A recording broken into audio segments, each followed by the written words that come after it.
Hey everybody, it is your boy NCO7 here. Welcome to another video. So today I wanted to kind of do a video, a bit of more of an argument kind of video, I guess if for lack of better words. You already seen the title of the video, and today I want to talk about why I think that you should invest in a PlayStation 4 over a PlayStation 5, and why I personally prefer the PlayStation 4 over the PlayStation 5. Now, I've had plenty of time with both systems. Both are fantastic consoles, but I like the PlayStation 4 more than the PlayStation 5, but that's not necessarily what I'm going to completely talk about today.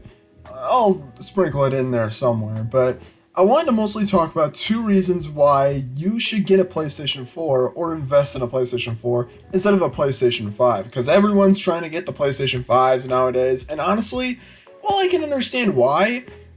I have a few reasons, so let's go right into it. And the first reason why is just the game library. Now, to be fair, the PlayStation 5, it's only been about like a year and a half into its lifespan, and we're still in that phase where we're trying to get it into the hands of enough consumers so that way they can really start pumping games out at a much faster pace. But I mean, given how long that's going to take, since it's been reported that it wouldn't be until 2024 when they can do that, which is very not good, it honestly it don't see a lot of games coming out. And there's been some game releases this year, like Horizon Forbidden West, Gran Turismo 7, and God of War Ragnarok, eventually later down the line.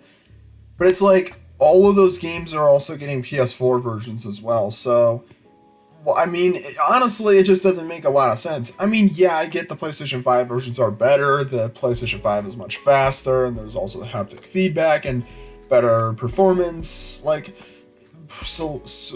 options and whatnot, but, like, for someone who wants to play these games, I mean, you could just buy a PlayStation 4. And another thing to keep in mind, and this is something that you know if you've played a PlayStation 5 or have one, is that the jump from the PlayStation 4 to PlayStation 5 is nowhere near as big as you'd think it'd be. It's nothing like the jump from the PlayStation 2 to the PlayStation 3. It's nowhere near as big as that. Or even PlayStation 3 to PlayStation 4. Because PlayStation 5 is honestly just a high-end PS4, but much faster and some new additions.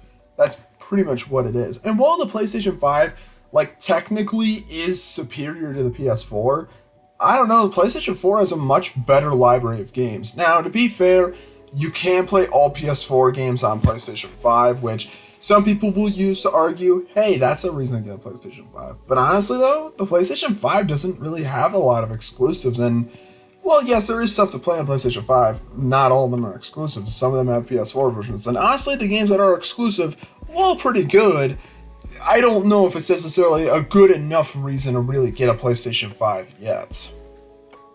And again, PlayStation 4 has all the big games: Uncharted, God of War, Horizon Zero Dawn, Gran Turismo Sport, Spider-Man PS4, and like countless other games like Detroit Become Human and all these other games that are PS4 games. It's just a better reason to get the PlayStation 4. Also, PlayStation 4 games are dirt cheap. Seriously, like, PlayStation 5 games nowadays are like $70, but like PlayStation 4 games, if you get a PlayStation 4 right now and get a library of games, you could probably get a lot of the big games for the console, a lot of the big Sony first-party games. You could probably get them for like $20 a pop. That's seriously how cheap they are. And these are good games. These are semi-new. Some of these games are only like a few years old, and they're already at that $20 mark, which is pretty goddamn good, considering a lot of the games are really high quality and really good. And not even just that, they look amazing too. Even today, I'm still blown away by what the PlayStation 4 games can really do. But that's that. And I honestly just feel like PlayStation 4 just has a better library. And also, PlayStation 4 is easier to get. And I'm not going to lie that Sony has done an absolutely terrible job stocking PS5. I mean, the fact that it could be 2024 when it actually becomes easily available just doesn't really, it's just an awful idea. Why not? I know, like, there's a chip shortage and all that jazz, but, like, why can't they just, I don't know, release them in stores instead of releasing them online for scalpers to take? I don't know. I feel like Sony could do a much better job of it. But going back to the argument for the video, PlayStation 4 is just easier to get, honestly. And honestly, a lot more people own that system. So it's more likely you'll make a lot more friends off of that system as well. Because most of my friends only have a PlayStation 4. Well, actually, that's not completely true. At least like half of my friends have PlayStation 5s. But then again, though, I don't have a lot of friends in the first place. But there's just not a good enough reason. Because like I said before, PlayStation 4 to PlayStation 5 is nowhere near as big as you'd think it'd be. And PlayStation 4 just has a better library of games. And now again, to be fair, PlayStation 5, it still has time. There's still time for a lot of big games. There are a lot of games that are coming out soon, like God of War Ragnarok, Spider-Man 2, as well as the Wolverine game, just as a few examples, and as well as stuff like the Resident Evil 4 remake and stuff like that that was recently announced, and like the Horizon VR game for PlayStation VR 2. But I don't know, I don't really feel like the PlayStation 5 is really that necessary, considering a lot of its best games you can play on the PlayStation 4 or on other systems. So to hell with that. Go buy a PlayStation 4 instead of a PlayStation 5. But yeah, that's pretty much it for this video. Because honestly, I mean, to be fair, I am a little biased because PlayStation 4 was the first PlayStation system that I really got into.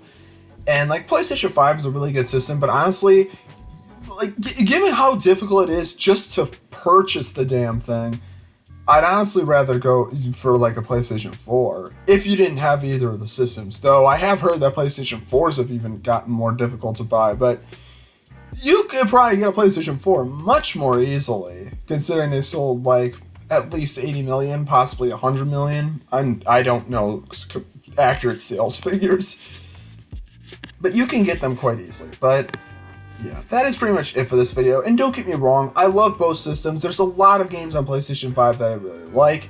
But honestly though, I don't really see why so many people are like flipping out and trying to get a PlayStation 5 when PlayStation 4 is honestly, in my opinion, just better.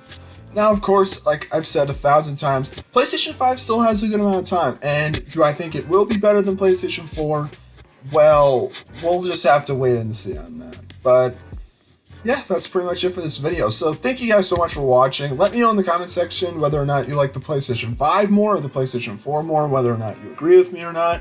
And also, if you want to see more content like this, then please consider hitting the subscribe button so you stay up to date with what I'm doing. With that all being said, this is N607 signing out. Peace out and have a good day.